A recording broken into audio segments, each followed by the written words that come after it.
Okay, continuing on this example that we were working on, we built the 6th-degree Taylor polynomial, or the polynomial of order 6, based at a where a equals 0. So we're actually building the Maclaurin polynomial for our function f of x equals natural log of the quantity 2 plus x.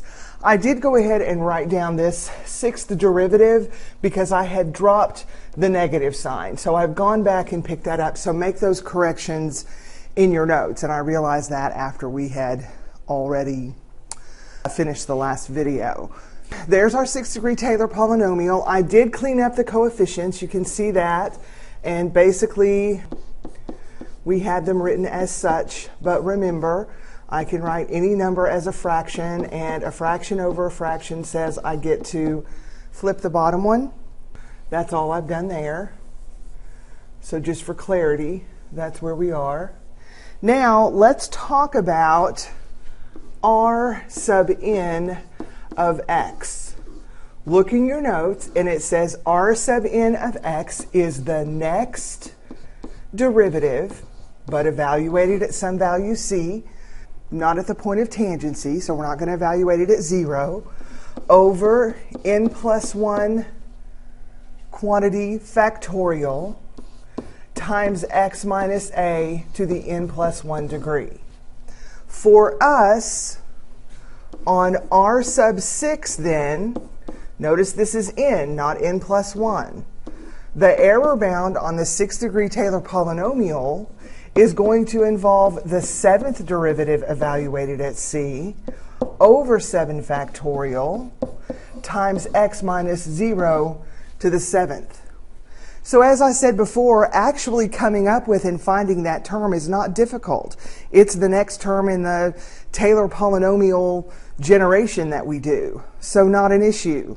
Specifically here, we want to know what happens when x, we want to know the maximum value, the max output for this remainder when x is 0.5. So we're going to have to find the 7th derivative evaluated at c. X is 0.5. So now the only thing that remains for us to do is to find the 7th derivative and evaluate it at c. And we'll talk about the idea of how we come up with the value of c. So let's replace things that we know. First of all, let's find the 7th derivative, and let's find it in x.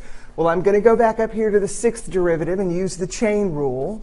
So I wind up with 720, 2 plus x quantity to the negative 7. And now I want to evaluate that at c. Not at 0, but at c. 2 plus c quantity to the negative 7.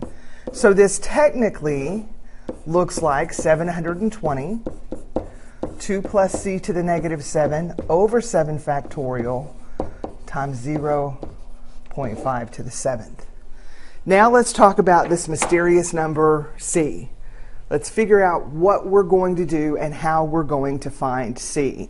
Always keeping in mind, this is what we're after. Well, the behavior of your function plays a role. The relationship between the point around which you're built and the point at which we want to use the polynomial to approximate the function, those play a role. And whether c winds up in the numerator of a fraction or the denominator of a fraction. So a lot of those things are playing a role. So there's a lot to think about here when you come up with your value of c.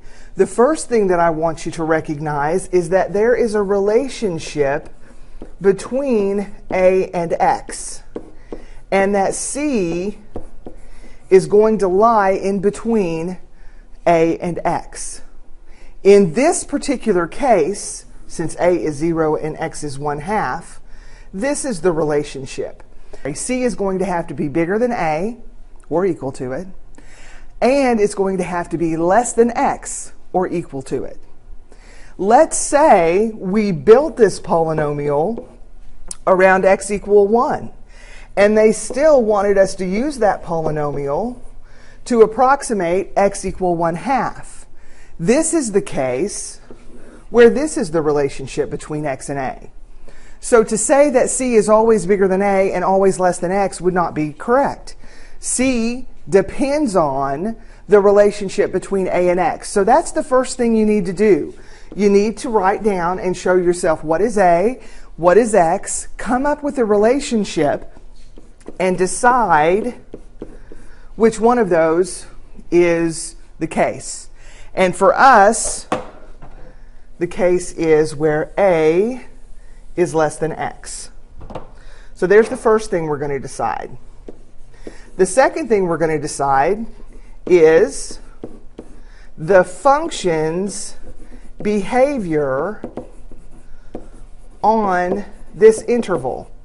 It can play a role as well. It may not always play a role, but it can. So we have a logarithmic function. Let's go back up here. We have a logarithmic function, and it's translated 2 units to the left from the parent function. So let's look at that. Here's the parent function, y equals natural log of x. Again, one of another 1,000 reasons why you need to know the graphs of your parent functions. This one has been translated 2 units to the left. So here's our function. And the interval that we're concerned with is in between 0 and 1/2. Here's our interval right here. Our function on that interval, our f of x, is strictly increasing on that interval.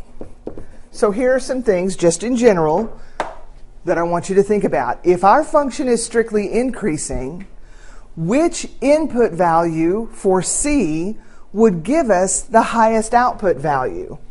If we were just plugging c into our function, which c value would give us a greater output?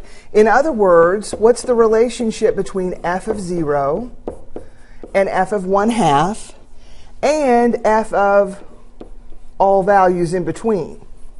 Well, because we're strictly increasing, all the values in between are going to be less than our right endpoint and greater than our left endpoint. So I'm leaning toward c equaling 0.5 because of the behavior of the function. And why am I looking at the behavior of the function? Because the polynomial is mimicking the behavior of the function. So I know their derivatives are the same. Their first 6 derivatives are identical. If my function's increasing, my polynomial's increasing. I can count on that. So I'm leaning toward, we'll put step 3 here. Pick a value for c. Let me give us some room here. And I'm leaning toward that value being 1/2 because my function's increasing. When I put that value in my function, I get a higher output.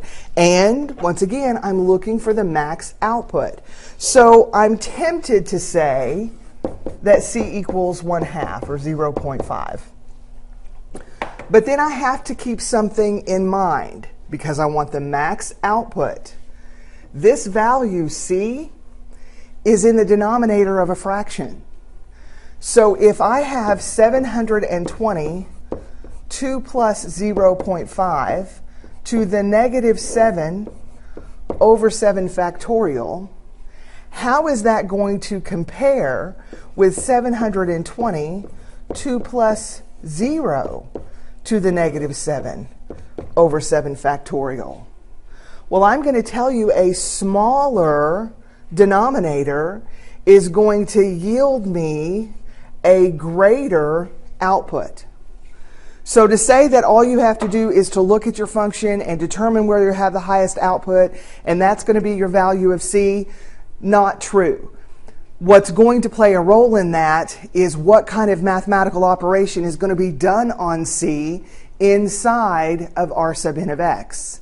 And in this particular case, since c is going to wind up in the denominator, I'm actually going to go with the smaller of the values.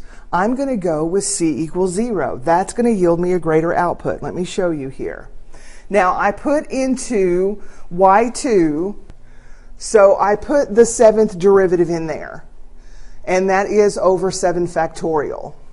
And so I evaluated just r sub 6. I evaluated it at both 0 and at 0.5. And now these are both super small values. They're 0.00000. There's 5 zeros. And then 87193, and then 18285. So clearly at 0, it yields a higher output. That will be the maximum the error can be. So there is quite a bit to consider here. I know it's not, super straightforward on how we come up with C. We've got to kind of think on our feet here. And so the value of C must give the highest output in r sub n of x, because we are after the maximum error. So for us in this case, we'll go back here, and we're going to plug in C equals 0. So r sub 6 of 0.5 is going to look like, and I'm going to move this down into the denominator now. So I have 720 over 7 factorial times 2 to the positive 7th. I took this term, plugged in C equals 0, and gave it a positive exponent. And then this would be, I could write this as a fraction as well. And so we would find that this is the max error. And this is going to assure us that P sub 6 of x plus the error bound is going to equal the output of the function on the interval in question. So there it is. There's our first Lagrange error bound. It seems complicated, but it's really not, because we get to this step really quickly. And then it's just a matter of determining what's actually happening inside of that coefficient, and that leads you to a value of C. So let's see. I want to make a point here before we move on to the next example.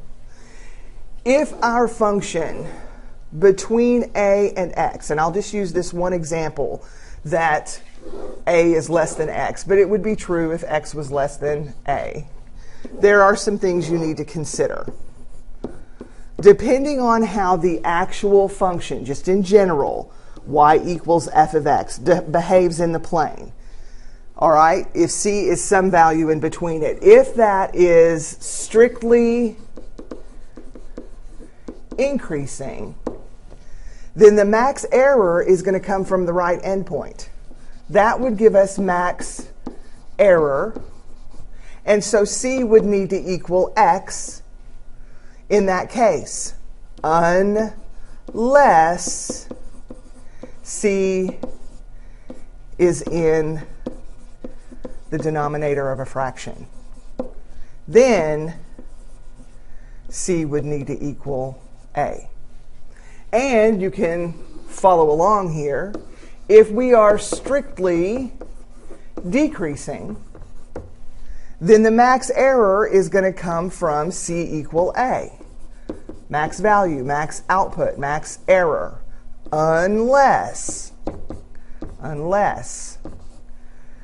C is in the denominator of a fraction.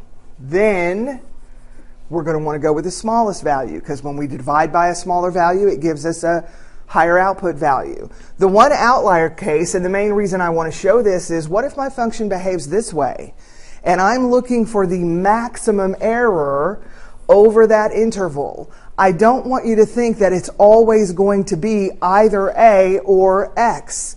Depending on the behavior of our function, the actual max error or max output was going to happen at some value in between the endpoints. Luckily for us, if this does happen, it usually is a calculator active question.